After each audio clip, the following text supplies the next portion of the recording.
নমস্কার বন্ধুরা, আজকে দেখাবো রুই মাছের মাথা দিয়ে চাল কুমড়োর ঘন্ট।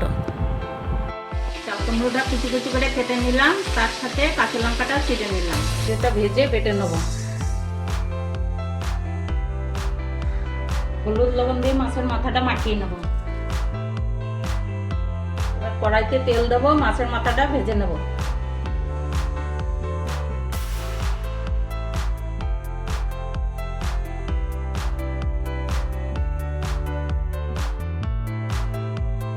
মাথাটা ভাজা হয়ে গেছে, এর ভিতরে চাল কুমড়োটা ঢেলে দেবো।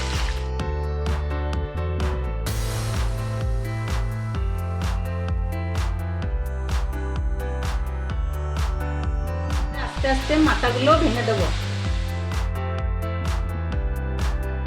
ভিতরে এবার লবণটা দিয়ে ঢাকা দিয়ে দেবো।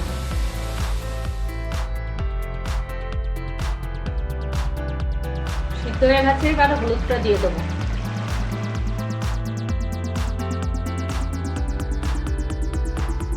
এটা ঢেলে সম্বরা দেবো। এবার কড়াইতে সর্ষের তেল দিয়ে এবার ফোড়ন দেবো, জিরে, তেজপাতা, শুকনো লঙ্কা।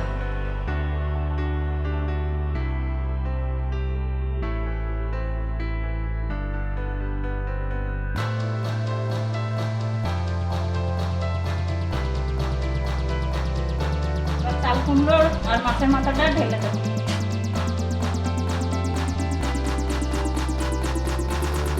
ফুটবে, ফোটার পর ভাজা জিরেটা দিয়ে দেবো। তার আগে একটু ধনেপাতা দিয়ে দেবো।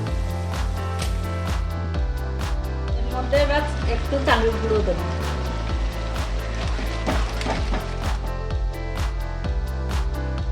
চাল কুমড়োর ঘন্ট তৈরি, এবার নামিয়ে দেবো।